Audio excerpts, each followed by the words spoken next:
Good morning, ladies and gentlemen, and this is James Ramos from At the Quarter Pole, and this is my 2025 possible entries for the Saudi Cup. And my first entry that is going to be biased, so this is the horse I think that should win the race, is Forever Young. Forever Young is set to possibly run this race. He came in third in the Breeders' Cup Classic. He got sucked up by early pace still at 22 and 44 and wasted all of his energy in the first half of the race. Why? Because he had the inside post. He needed to get room and clear out and be close enough to the pace to have a fighting chance, but it was just a wicked pace. He didn't hold up, but I believe that the race for the Saudi Cup would be another hot pace, but I believe that in a better position, post position, he'll run better. Forever Young is the possible entry for the Saudi Cup, and this is a horse I like. Second of all, horse that possibly running in the Saudi Cup is Sierra Leone. Sierra Leone, the Breeders' Cup Classic winner, has been on the shelf for 3 months. He has run to the Breeders' Cup and is aiming for this race. Now, the pace of the race sets up for Sierra Leone. It should be a hot pace, not as hot as the Breeders' Cup Classic, but he'll have plenty of speed to run at with horses like Saudi Crown, White Barrio, and Laurel River aiming to this race. So look for Sierra Leone to be really flying at the end. So for the pace situation, Sierra Leone looks tough. Class situation still looks tough. It's Forever Young. On to the next possible runner will be White Barrio, and why not? He just won 6.5 lengths in the Pegasus Cup. He doesn't like to track, and I'm just telling you this for a fact because he ran this race last year in peak form after winning the 2023 Breeders' Cup Classic and ran 10th. He also might bounce after putting us up a big speed figure, but White Barrio is really consistent in his 100 speed figures, so he might not bounce, but there's a possibility that he will bounce, and also he does not like to track. Look at the replays from last year, the Saudi Cup. He ran up the track, and this field is far better, and I do mean far better than last year's Saudi Cup. Next horse that's possibly running be Locked. Lock has a legit chance to come in the trifecta or the superfecta. I don't like him for the win or place, but he'll get a piece of the pie if he runs this race. This configuration at King Abdulzar Racetrack is 1.125 miles straight out of a one turn, a 1.125 miles one turn. And this is right to the liking of Lock. He won the Cigar Mile back in December off the one turn. So he's definitely, to me, still a better one turn horse. So I think this is an advantage for this horse if he especially gets in an outside post where he can rate and settle in with a blistering hot speed that I predict.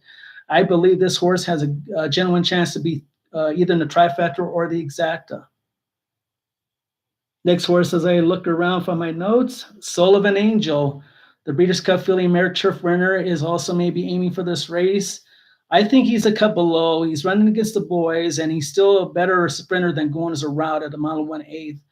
At $20 million, you see why all these horses are pre-entered for this race. $20 million. You don't even have to ask any more questions than that.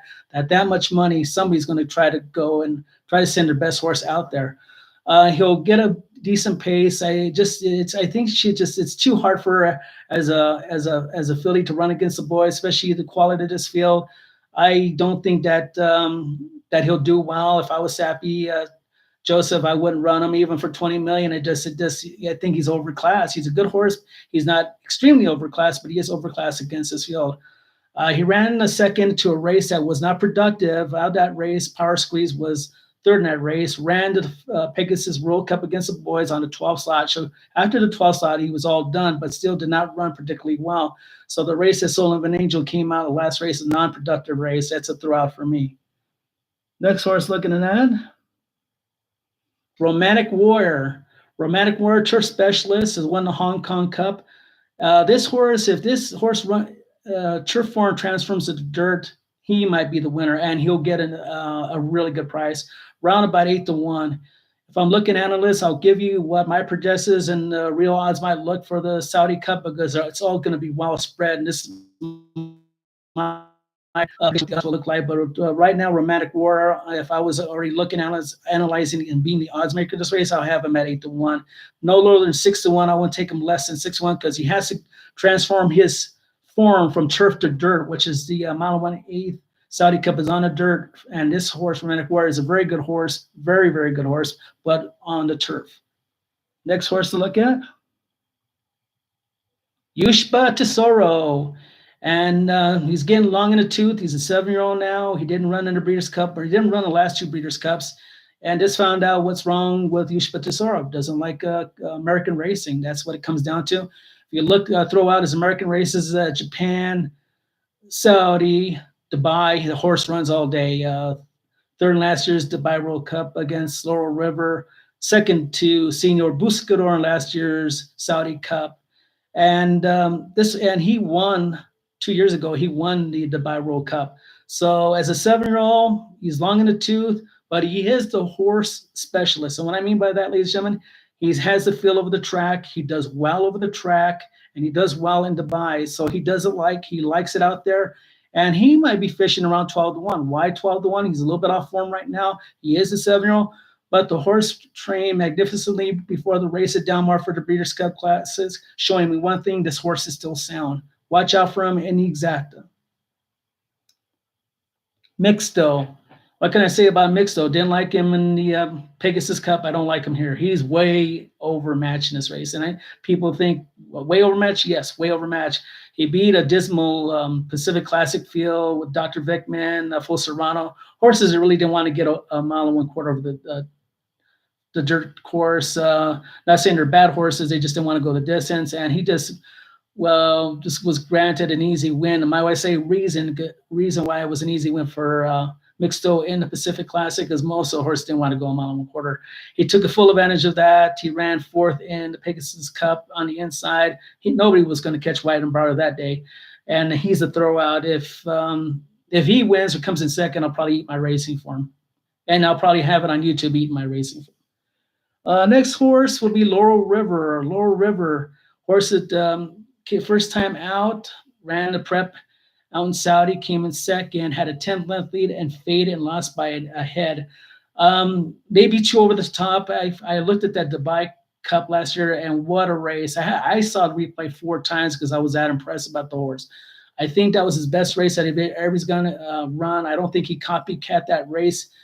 He's going to have speed up front with White and Barrio and Saudi Crown is supposed to be running, maybe even speed from Bookham Dano, not just to give you all the horses that might badly run, but it's going to be horses out there gunning with Laurel River. I mean, they know at the last, he tries to take off with 3/8 of a mile. That's the way, that patented move at 3/8 of a mile, and he's zooming to the finish line, but he might not have enough gas against this superior field. And why I mean superior field, this race is even better than last year's Dubai Cup that he won. Way better. Next horse on the agenda, Saudi Crown. Saudi Crown had an easy lead, and I would say easy. Go look at the fractions at the Pegasus Cup, 23 and 46 and 4. Nobody was breathing on this horse, and he folded at the last 1/8 of a mile. I mean, Weidenbrow just took it to him, and he just looked at that horse, and he didn't put up a fight. Locke ran him down. Skippy Lonsaki, which was my pick in the Pegasus Cup, ran 3rd. And he's over it. I think Saudi Cup is good for about a mile, maybe a mile and 1/16. That last 16th of a mile and 1/8 race would just tear him up. You look at that last race and where he ran in the Saudi Cup when he lost to Senior Buscador and Yushba Tesoro, it showed that he had a lot of lick, but at coming down to the finish line, he had nothing left, not 1 ounce of blood left, and he's going to run against Laurel River and maybe Bookham Dano. Good horse, overly matched. He's got great speed. But in my opinion, this horse that Brad Cox knows is this horse is just a good mile horse, even maybe 7/8 or even put him in a sprint. Trying to get him at a mile and 1/8, it's counterproductive in my opinion. I just think that he's over it only because of the speed factor. He is a good horse. I won't take that away from Saudi Crown, but this is not the right distance. On to the next horse, Bookham Dano. Very good horse. I saw this horse win the Woody Stevens. Came in the money in the Alan Jerkins, losing to Domestic Product. Very good horse. Again, speed horse, like sprint, maybe a 1-turn mile. That last furlong, boy, is going to be murder. And the problem with Bookham Dano, he doesn't have enough speed to go with Laurel River, Saudi Crown, even White and Barrio. So that takes away his speed running ability up front. Closing wise, he's not a closer like Sierra Leone or Yushba Tesoro. And he's not even a good stalker as Rattle and Roll or Forever Young. He's in a tough spot. They're aiming. A lot of these trainers and owners are aiming for this race. Why? Again, $20 million for the winner, and then there's payouts of the second, and third, and fourth place finisher. Is why a lot of these trainers and owners are taking a shot. I wouldn't ruin a decent animal like Buckham Dano, and I'm just saying ruin because you still have to make your flight back to the United States, or not unless you're going to stay for another races out either in Dubai or Saudi. But it just doesn't make sense to ruin such a decent animal like this. I think he's just a bit over because he doesn't have enough speed, he doesn't have enough clothes, and he doesn't have stocking to stay with any of these other horses. I like the horse, but it just looks like he's really put in the lion's den. Next horse I have would be Rattle and Roll. And Rattle and Roll, Kenneth McPeak is just having a sublime last year. Is one who's going to carry this energy onto the 2025. Good animal, G2, G3 sword, hard knocker, not taking anything Rattle Roll. I always liked this horse a lot. He's just a little bit over against this field. Should be 30 to 1.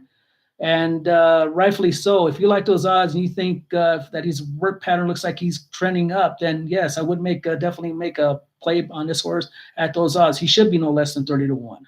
Now, here's my fair odds and the way I would handicap if I was a track odds maker. Forever Young, I set this horse at 3 to 1. I think it'll be a slight overlay. It should be the first choice, even over Sierra Leone, because his popularity for this horse. And also because his last win in Japan.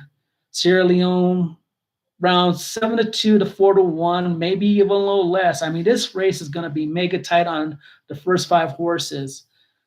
Rightfully so. He has that one kick, and a lot of things with a lot of horses that have one kick coming off a close, that's all they have. So they're, if it's not a fast pace, ladies and gentlemen, they're not going to make that kick. They're not going to make that big move to come up flying in the win. Does he need a fast pace? Yes, he does. He showed in the Breeders' Cup Classic he needed 22.44 to pick up all those horses. Normally 23.46, he's got a shot. If they run 24.47, which they're not going to run, then he's out of it. But he's going to get a lot of piece of pie. White on Barrio, since that sparkling win at the Pegasus World Cup, is going to take a lot of action. He took a lot of action that I was surprised. I thought it'd be kind of a little bit of an overlay. Got beat down to 5 to 2 from the early odds maker, 3 to 1. He might be second choice over Sierra Leone because he get that impressive win. That's crazy to believe, but I'm being honest. And he might be right there around 4 to 1. This race is going to be absolutely tight, ladies and gentlemen, on the odds, because I don't see anybody going less than 5 to 2. There's no way with this kind of quality. Lot, I think he's going to be between 8 and 10 to 1. That is a nice play in the try and the Superfecta. He's going to be better odds than he was at the Pig, only because of the superior quality of the field. Sullivan Angel, if he runs, 20 to 1. And the reason why I got him at 20 to 1, ladies and gentlemen, his Breeders' Cup win. The last race was kind of a clunker. He looked like he was going up and down. Just didn't pick up his legs until the last 16. But he looked like a horse that definitely needed a race after the Breeders' Cup. But he's overmatched against the boys. And if he does run, I'm looking at 20 to 1 fair odds. Romantic Warrior, as I said, if he transfers his wins on the turf to the dirt, like he won the Hong Kong Cup, looking between 6 and 8 to 1. I don't want him any less than 6 to 1. That's a big time underlay. The reason why he has to transfer his form from turf to dirt. Mixto, we'll try 50 to 100 to 1. No, I'm not being sarcastic. I'm being truthful. He's going to have to race 2 races of a lifetime to beat this field. 2 races of a lifetime. And if he wins it, he better take that money and run, because that'd be the last one he gets. Laurel River could be the chalk, not against the other horses. I see him being an overlay. He faded out in his last race. I know it was his first race, almost a year comeback. And what does it tell you, ladies and gentlemen, when a horse won the Dubai Cup and has to have one race after a whole year comeback? I'm looking at this horse trending up to between 5 and 6 to 1. I think he's an overlay. People says, you've got to be crazy. I says, well, try me with that field that he's going to possibly run against. Yeah, 5 to 6 to 1. Saudi Crown, if he's healthy or he's not, like I said, he's overmatched at a mile and 1/8. 15 to 1. He'll trend up. Maybe he'll go off at 20 to 30 to 1. I don't know how the odds are placed in Saudi or Dubai. They kind of have this weird thing where the odds are really weird and they spread out. But this is my fair odds between a horse, if you really want to bet him to win or place, or anyway, 15 to 21 is fair odds and going up. Buckham Daniel, the same thing, 20 to 30. Oh, he's a good horse. Don't take me wrong, but against he's compromised on pace. He's compromised on the distance, and 15 to 20 to 1. Rattle and Roll be the same thing. Honest as the day is long. G2, G3 winner, 20 to 30 to 1. That is a good bet if you think he's going to run the race of his life. And with McPeak and Brian Hernandez, that's supposed to be the possible rider. Why not? I mean, he'll relish the distance. Mile 1/8. The distance is not an issue. It's his class that could be the issue against these monsters. But the horse is honest. And then that's all you can ask for a racehorse. If he's honest, he's going to run. He's going to give his 110% shot. He'll give it a go. And that's my possible look at the possible field for the 2025 Saudi Cup. Also, my fair odds analysis. If I was a track man putting the odds board. The only two other notes I have, ladies and gentlemen, is that, and probably everybody knows that during the Wither Stakes, Ferociousness is coming back. Don't like his odds. He'll be the chalk. Horse I'm going to look at it'll be Ferocious. I like him as a 2-year-old, and he has ability. He's back in the East Coast. He might not like the hard track at Santa Anita, but you got to remember that when Citizen Bull had the lead in the Breeders' Cup Juvenile, he had it on his own way, flanked by Gamey, another Bob Baffert horse, and he didn't have a shot. He might not like the track. The horse that would give him a shot in this race would be Ferociousness. I think he should win the race, but his first time coming back. On to the Beverly Lewis at Santa Anita. Horse, everybody else, I just mentioned Citizen Bull will be the favorite. Hernandez, a horse I haven't seen, but the main special weight winner is going to pick up a lot of money in that race. That's going to be more of an interesting race. Is see Hernandez could take the heat of Citizen Bull or vice versa. It's still too early for Breeders' Cup. For the Kentucky Derby, 3 months away. Anything could happen. The horse I'm really, really looking to watch for when he runs is East Avenue. I like East Avenue right now. It's still too early. The reason why I like East Avenue because I throw it as Breeders' Cup race. The Brown broke right under him. He stumbled at the start, threw all chance away. Citizen Bull got an easy lead, and that was race. And that's all I have for notes. The Saudi Cup possible entries, my fair odds. And that's all I'll have for today, ladies and gentlemen, and it's beautiful Friday morning. So this is James Ramos from At the Quarter Pole, where winning and history run neck and neck. Have a good morning, folks, and a good weekend.